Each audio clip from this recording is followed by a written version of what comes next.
जय गुरु जी, शुक्राना गुरु जी। अनंतम अनंतम बार शुक्राना गुरु जी। मैं गुरु जी की प्यारी बेटी सोनिया करनाल से। मैं अपना सत्संग शेयर करने से पहले गुरु जी का मंत्र जाप करना चाहती हूँ। ओम नमो शिवाय, शिव जी सदा सहाय। ओम नमो शिवाय, गुरु जी सदा सहाय। संगत जी और प्राची आंटी जी, आप सबको मेरा नमस्कार। जय गुरु जी। जैसे कहते हैं कि शुरू से शुरू करो, तो मैं तो पता नहीं कब से गुरु जी ने मुझे अपने साथ जोड़ा है। उन्होंने हमेशा बालाजी के रूप में मेरे साथ रहे हैं। बहुत कृपा की है गुरु जी ने मुझे बालाजी के रूप में। और जब मुझे ज्ञान हुआ कि गुरु जी की कृपा मेरे ऊपर है, तो वो मैं मई लास्ट में 2024 में जुड़ी हूँ गुरु जी से। मैं पहले भी अपना सत्संग शेयर कर चुकी हूँ प्राची आंटी को, चैनल प्राची आंटी के चैनल पर एक सत्संग अपलोड भी किया है प्राची आंटी ने। उसके लिए उनका बहुत बहुत दिल से धन्यवाद। प्राची आंटी को मैंने और भी सत्संग भेजे हैं, लेकिन अभी वो मुझे लगता है बहुत ज़्यादा बिजी हैं। गुरु जी हमेशा अपनी कृपा प्राची आंटी पर बनाए रखें और हमेशा उनके घर में खुशियाँ आए। गुरु जी हमेशा उन पे कृपा करें। जैसे ऐसे तो रोज़ ही बहुत सत्संग होते हैं छोटे छोटे, कि ओम के दर्शन, सेवन की ब्लेसिंग, ऐसे ऐसे बहुत से हैं। बहुत असीम कृपा है गुरु जी की, जो गुरु जी ने हम जैसों के ऊपर भी इतनी असीम कृपा बना रखी है जो लायक नहीं है। गुरु जी की कृपा से जैसे गुरु जी के मैसेज आते हैं कि उपाय करो, तो मैं वो सब कर रही हूँ। मैं तो नहीं कर रही हूँ, गुरु जी करवा रहे हैं, और वही मेरा हाथ पकड़ के करवा रहे हैं, क्योंकि मुझे कुछ भी समझ नहीं है कि कैसे करना है। जैसे कि काली माता पे लाल चुन्नी चढ़ाना है ना, वो मैं लास्ट सैटरडे करके आई थी। बालाजी मंदिर भी मैं 2 बार होकर आई हूँ, बूंदी के लड्डू का भोग लगा कर, और 7 बार हनुमान चालीसा पढ़ना। और उसमें ये भी बोला था कि पान के पत्तों वाला अपने बच्चों के ऊपर से ऐसे 7 बार उबार के, और वो हनुमान जी के चरणों में रखना है या जल प्रवाह करना है। लेकिन मेरे दोनों बच्चे बाहर हैं, तो मुझे नहीं समझ आ रहा कि मैं वो कैसे करूं, और वो बार बार मेरे पास मैसेज आ रहा है। अगर किसी को उसका पता है कि कैसे करना चाहिए, तो प्लीज़ मुझे एक बार गुरु जी कोई संकेत दें, या कोई सत्संगत आप सब में से किसी को कुछ पता हो तो प्लीज़ मुझे बताएं। और शिव मंदिर भी सोमवार को हम गए थे जल चढ़ाने के लिए। तो वहाँ पे जैसे मैं स्टील का एक बहुत बड़ा ऐसे जल वाला है मेरे पास, जिसमें हम दूध वगैरह लेके आते हैं।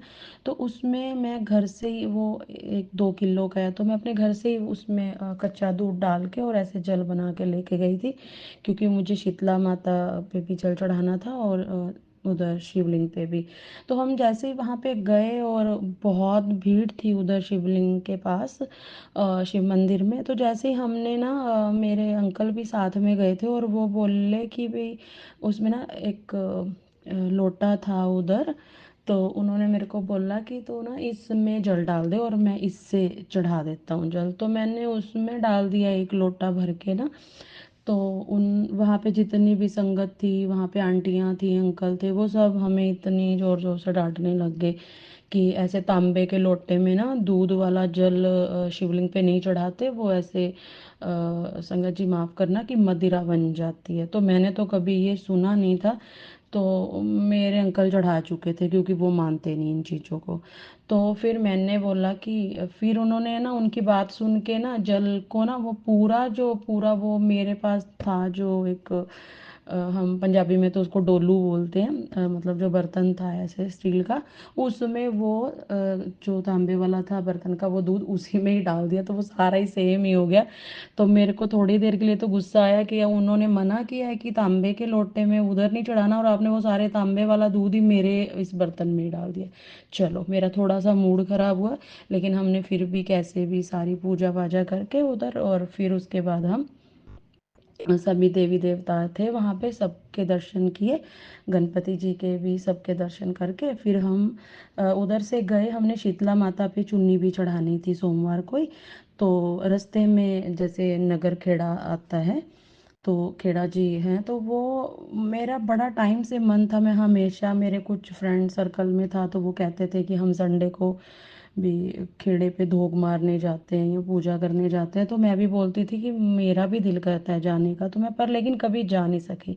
लेकिन गुरुजी की कृपा से ये भी हो गया कि वो रास्ते में बिल्कुल शीतला माता मंदिर से पहले ही आ रहा था, तो हम वहाँ पे भी गए, वहाँ पे भी हमने जाके और दादा खेड़ा पे हमने जल चढ़ाया, कच्ची लस्सी वाला, और सारे वहाँ पे देवी देवता के जो मंदिर थे, शिवलिंग था, गणपति जी का था, वहाँ पे हमने दर्शन किए और मत्था टेका हमने। जय गुरु जी, जय शुक्राना गुरु जी, अनंतम अनंतम शुक्राना गुरु जी। फिर हम शीतला माता के मंदिर में गए और माता रानी को हमने पीली चुन्नी चढ़ा के आए।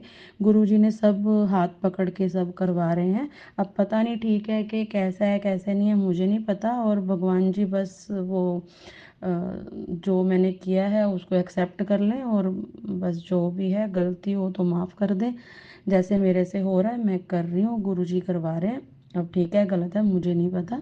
और फिर बुधवार को मेरे पास एक मैसेज आता है, मंगलवार को रात को आता है, और मैं थोड़ा सा सुन के सोती हूँ, तो रात को आता तो मैं सोने का टाइम था, तो मुझे लगा कि चलो मैं डाउनलोड कर लेती हूँ और सुबह मैं उठ के सुनूंगी इसको, काफ़ी लेट हो गया था। तो फिर जैसे ही मैं सुबह उठी तो मुझे ये था कि भाई मैं सुनूं एक बार, तो नाश्ता नुश्ता मतलब पाठ पूठ करने के बाद नाश्ता हुआ, उसके बाद मैंने वो सुना। जैसे मैंने फिर वो सुना तो ऐसे मैसेज मेरे को पहले भी बहुत बार आया था और मैंने इग्नोर कर दिया था। तो मुझे लगा था कि भी मेरे पास, मैंने एक दो बार सुना तो मुझे लगा कि मेरे पास तो ऐसी कोई मूर्ति नहीं है जो मेरे रूम में हो, क्योंकि मंदिर वाली जितनी गुरु जी का आदेश था कि मूर्तियां खंडित हैं या बजरंग बली जी की थी, तो जैसे जैसे भी था तो वो मैंने सब क्लियर कर दी थी एकदम, मतलब निकाल दी थी, और सब धागे वागे जो गुरुजी ने बोला था सब कर दिया था। तो लेकिन मुझे नहीं पता था कि मेरे रूम में तो कोई ऐसी मूर्ति थी नहीं, सब न्यू थी कि जो खंडित हो गया थी, तो मैंने ध्यान नहीं दिया कि ये शायद मैसेज मेरे लिए नहीं है। लेकिन कल ही बुधवार को सुबह ही जैसे मेरे पास फिर से मैसेज आया कि तेरे घर में ऐसे, तो मुझे लगा कि तो मैं सही अच्छे से हिंट दे रहा हूँ उसको, सुन अच्छे से और उसको कर। तो मैंने फिर वो खोल के और दोबारा सुना, तो उसमें एक आंटी थे, तो उन्होंने बिल्कुल क्लियर ऐसे बताया कि उनके साथ भी सेम सिचुएशन थी, उनको भी समझ नहीं आ रहा था कि मेरे कमरे में तो कोई मूर्ति है नहीं है। फिर उनको भी किसी आंटी का ऐसे ही मैसेज, मतलब ऐसे सत्संग में सुना उन्होंने कि एक बहुत सुंदर गणेश जी की मूर्ति है, बहुत सुंदर है, बहुत सुंदर है, तो वो खंडित है, उसको निकालने के लिए गुरुजी ने बोला था। लेकिन मैंने फिर उतना सुनते सुनते सीधा मेरा ध्यान गया, तो एक बहुत खूबसूरत बहुत सुंदर एक गणपति जी की मूर्ति है जो मेरी बेटी को मिली थी जब वो गुड़गांव में रह जॉब करती थी मेदांता हॉस्पिटल में।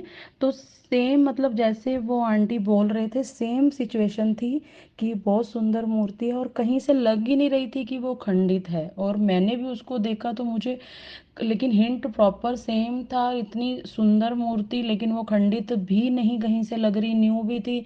और लेकिन थी मेरे पास एक ही मूर्ति, वो जो मेरे ऐसे रूम में थी सीढ़ियों के पास की ऐसे मूर्ति है, तो वो मुझे लग नहीं रही थी कि कहीं से भी खंडित है, हल्का सा कुछ एक कट सा था, लेकिन मुझे लगा ये तो उसी का ही कुछ डिज़ाइन में कुछ ऐसा है। तो मैंने कहा कि ये तो सेम बोला जा रहा है कि गणपति की सुंदर, तो वो भी आंटी सेम ऐसे ही बोल रहे हैं कि गणपति जी की मूर्ति है और ऐसे ऐसे सुंदर है, कि कैसे निकाल लूँ उसका, क्या करूँ। मेरा तो बहुत दिल ऐसे छोटा सा हो गया कि इतनी सुंदर मूर्ति को कैसे मैं मतलब कहीं रख के आऊँ या जल प्रवाह करके आऊँ, तो सेम उन आंटी का भी ऐसे ही था। तो मुझे लगा लेकिन है तो सेम, बिल्कुल सेम बोला जा रहा है तो यही है। तो मैंने अपने मन को तो चलो किसी ना किसी तरह समझा ही लिया, क्योंकि गुरु जी का आदेश था। तो लेकिन मुझे लगा कि मैं अपने अंकल जी को ये बात बोलूँगी तो वो तो नहीं मानेंगे कि ये कहाँ से तुझे खंडित लग रही है, तू सारी मूर्तियाँ पहले ही निकाल चुकी है। तो मेरे खुद ही मन में ऐसे कुछ कुछ सवाल जवाब खुद ही मैं करी जा रही हूँ, और मुझे समझ ही नहीं आ रहा कि अभी तो मेरे से एक बहुत बड़ी गलती हुई है, या मैंने गुरु जी के आदेश का पालन करने के लिए, या उसको पता नहीं, मुझे इस बात का बहुत गिल्ट फील हो रहा है तो इसीलिए मैं ये सत्संग शेयर कर रही हूँ। क्षमा करना गुरुजी, क्षमा करना सत्संग जी, अगर मेरे से क्या की गलती ही है। तो मेरे दिमाग में पता नहीं क्या आया और मैं उस मूर्ति को उठा के और पीछे लास्ट में बिल्कुल नीचे ना मैंने किसी चीज़ से उसको ज़ोर से मारा, थोड़ा सा हल्का सा, और वहाँ से थोड़ा सा क्रैक कर दिया कि अगर मेरे को दिखाना भी पड़े अपने अंकल जी को या उनको बताना पड़े तो उनको दिखे कि हाँ ये तो सही में खंडित है और ये ऐसे सही है। तो गणेश जी महाराज जी, मैं आपसे हाथ जोड़कर मतलब कि बहुत क्षमा मांगती हूँ। कल से मैं बहुत ज़्यादा परेशान हूँ इस बात को लेके कि मैंने गलत किया कि ठीक है, मुझे नहीं समझ आ रही इस बात की कि मैंने मतलब मुझे क्या करना चाहिए था इस पे। तो फिर मेरे अंकल जी घर पे आए तो मैंने उनको ऐसे ऐसे वो मैसेज पूरी लाइन सुनवाई लास्ट वाली उस आंटी की। तो वो मैंने बोला देखो सेम सेम हमारे जैसी सिचुएशन है। तो बोले हाँ कि है तो ऐसे ही। तो मैंने बोला कि मेरे को तो लग ही नहीं रहा कि कुछ कहीं से खंडित है, तो मैं कैसे निकाल दूँ, क्या पता किसी और के लिए मैसेज हो। तो बोले कि चल छोड़ मैं देखता हूँ। तो उन्होंने उठा के तो वो सारा ऐसे देखने लग गए। तो जैसे ही उन्होंने पीछे से, मैं बड़ी ऐसे भोली वाली सी बन गई कि नहीं ये तो बिल्कुल ठीक है, हम कैसे इनको परवाह करके आए। तो वो जैसे ही उन्होंने देखा पीछे से, तो वो जहाँ पे मैंने उसको क्रैक किया था तो उनकी नज़र वहाँ गई, कहते ले ये तो सच में ही खंडित है, ये तो परवाह करनी ही पड़ेगी, ये तो सही मैसेज आया है। तो मैं बहुत परेशान हूँ इस बात को लेके कि मैंने सही किया कि गलत किया मुझे नहीं पता, लेकिन वो मैसेज सेम ऐसे था कि वो मेरे लिए ही है। तो मैं कैसे ना करती या कैसे करती, मुझे दिमाग में ये बात नहीं आई। बस जैसे जैसे टेंशन आती रही दिमाग में वैसे वैसे कर दिया। फिर उन्होंने बोला कि चलो कोई नहीं, हम शाम को ना चलेंगे आज और इसको परवाह करके आ जाएंगे गणपति जी को। तो मैंने बोला कि चलो ठीक है। फिर शाम को हमें वो हरी मूंग की दाल वाला भी एक उपाय करना था, गुरुजी ने बताया था कि अंकल जी के सिर से 7 बार वार के और वो गणपति जी के मंदिर में रख के आनी है। तो फिर वही मैंने शाम को नहा धो के और फिर उनके सिर से 7 बार वार के फिर हम गए। पहले हम गणपति जी के मंदिर में गए, वहाँ पे हमने वो दाल का मैं उपाय करके आई और फिर सभी देवी देवताओं को वहाँ पे दर्शन किए। और मैंने गणपति जी से, गणेश जी से बहुत बहुत हाथ जोड़ के क्षमा मांगी है कि अगर मेरी कोई गलती है तो मुझे क्षमा कर देना। मुझे नहीं समझ आ रही थी कि क्या गलत है और क्या ठीक है। बस मैंने तो गुरु जी के आदेश का पालन किया, मुझे जहाँ तक समझ आई है। तो बड़ा दिमाग में ऐसे था। फिर हम गए कि हम इसको जल प्रवाह कराते हैं, थोड़ी सी दूरी पे था। तो हम गए वहाँ पे तो पता लगा था कि नहर आई हुई है, हमारा छोटा सा एक टाउन है तो उसमें कुछ है नहीं ऐसा। तो हम गए वहाँ पे तो वहाँ पे नहर नहीं थी, बहुत कम कम थोड़ा सा पानी था। तो मेरे अंकल जी बोले कि नहीं ये तो नहर नहीं आई हुई, घर ही लेके चलते हैं फिर आएंगे। तो मुझे पता था फिर तो कौन ही आएगा। तो मैंने बोला कि नहीं हम तो आज ही परवाह करेंगे, कि नहीं हम तो आज ही जल प्रवाह करके जाएंगे। तो वो बोले कि भाई हाँ ठीक है। तो हम थोड़ा सा आगे चले गए, वहाँ पे थोड़ा सा पानी ज़्यादा था। पानी ज़्यादा तो नहीं था, मतलब नॉर्मल सा था ऐसे थोड़ा सा ही। फिर हमने वहाँ पे, मेरा बड़ा दिल ऐसे करे कि क्या है, मैंने क्या कर दिया। या मेरे को बड़ा ही गिल्ट फील हो रहा था कि भी मुझे ये करना चाहिए था कि नहीं करना चाहिए था, कि मुझे निकालनी चाहिए कि नहीं निकालनी चाहिए थी, पर मुझे नहीं समझ आया। फिर हमने बड़ा ही, मैंने अपने मन भारी से वो गणपति जी की मूर्ति वहाँ विसर्जन करी। तो जैसे ही हमने ऐसे थोड़ा सा ऊंचाई थी तो ऐसे मेरे मतलब अंकल जी ने उनको थोड़ा सा ऐसे मतलब नीचे की तरफ करा। तो वो मूर्ति ऐसे मतलब खड़ी हो गई, जैसे लेट ऐसे हो जाता है ना परवाह के लिए कि ऐसे, तो वो खड़ी हो गई ऐसे। मेरे को बड़ा दिल में ऐसे था कि मैंने क्या किया है, अच्छा किया है बुरा किया, मतलब बहुत ज़्यादा। फिर उसके बाद मैं वहाँ देखती रही। फिर हमने और भी प्रवाह करने का सामान था वो भी किया। और उधर मुझे दो मोंकी भी दिखे और एक बिल्कुल एक बाइक पे एक बच्चा था और एक साथ में ही एक, जैसे गुरुजी चोला पहनते हैं ऐसे ही उन्होंने एक ऑरेंज कलर का ऐसे चोला पहना हुआ था। तो उनके भी सिर पे ऐसे बाल नहीं थे, लेकिन वो एक मतलब आंटी थे तो वो ऐसे ही तो वो निकले, तो मैंने उनको भी ऐसे दूर से नमस्कार किया, तो मुझे ऐसा लगा कि गुरुजी हैं।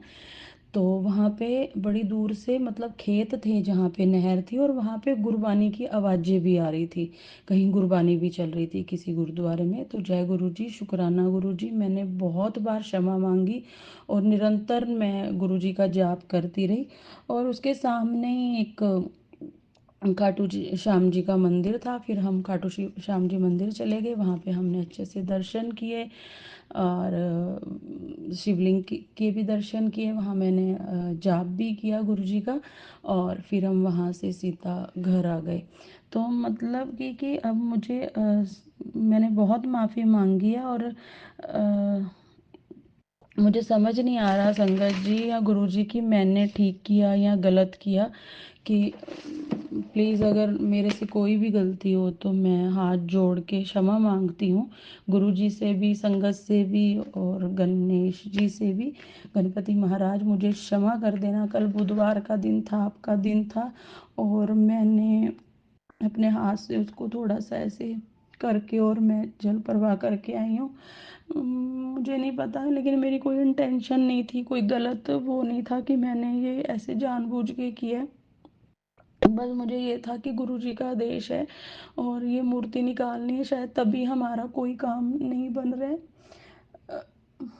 पता नहीं क्या था, और गुरु जी के मैसेज आ रहे थे बार बार। पहले तो मैंने सोचा था कि मैं शुक्रवार को शुक्राना किया करूँगी, लेकिन बहुत सारे मैसेज और आंटी के भी आ रहे थे कि उनको मैसेज आ रहे हैं शुक्राना कर, शुक्राना कर। तो मुझे थोड़ा मन में आ गया कि शुक्राना करूँ, तो मैं अब गुरु जी के स्वरूप के सामने बैठ के उनसे इजाज़त लेके और मैं अपना शुक्राना शेयर कर रही हूँ।